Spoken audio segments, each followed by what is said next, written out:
Sa video na to ay gawan natin ng battery capacity test. Ang binuo ko na Times United 12.8 volts 100 ampere na Life PO4 battery pack. At tignan natin kung kaya na mag-produce ng 100 ampere. So ito po yung specs ng Times United 3.2 volts 100 ampere na Life PO4 battery. Capacity 100 ampere nominal. Nominal voltage 3.2 volts. Voltage range 2.0 volts ang cut-off voltage ng battery. 3.65 volts naman ang maximum charging voltage ng battery. Max charge current 3C. Max discharge rate 2C. Pasensya na po kung hindi ko nilagay yung information tungkol sa cycle life at internal resistance ng battery dahil walang malinaw na information tungkol sa cycle life at internal resistance ng battery. Safe ba na after 2 hours ay fully charged kaagad ang Times United 12.8 volts 100 ampere na Life PO4 battery pack? Ang sagot po ay safe po. At pwede na gumamit ng 50 ampere charging current para i-charge ang Times United 12.8 volts 100 ampere na Life PO4 battery pack. Ang battery ng aking DIY power station ay Times United 12.8 volts 100 ampere na Life PO4 battery pack. Sayang natakpan ng plywood yung battery pack kaya hindi makita. At ang voltahe naman ng battery ay nasa 14.4 volts. At gagamit tayo ng dalawang DC multifunction tester para i-measure ang capacity ng battery. At ang patatakbuhin ng battery pack ay 12 volts 80 watts na DC fan.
Sa wakas, natapos na rin ang battery capacity test ng Times United 12.8 volts 100 ampere na Life PO4 battery pack.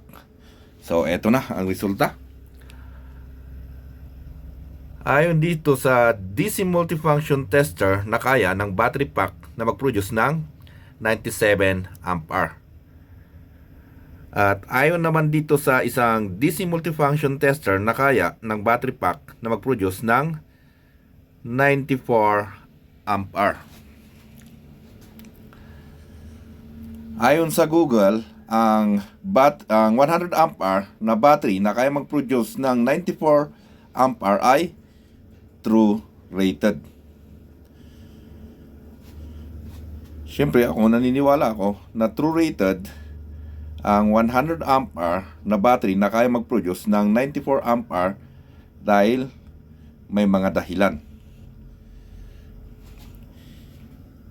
Siyempre, hindi natin maiiwasan ang power loss. Katulad na lang ng DC fan na to. Kapag patakbuhin ng battery pack battery pack ay hindi maiwasan na iinit.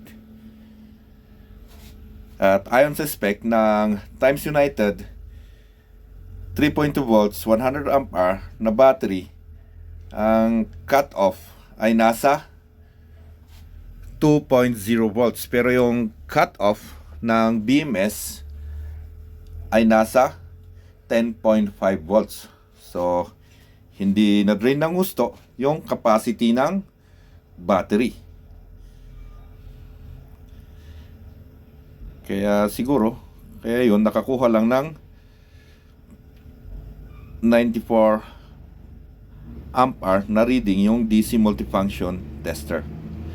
So I think hanggang dito na lang video na to, at maraming salamat po sa panonood. Bye guys!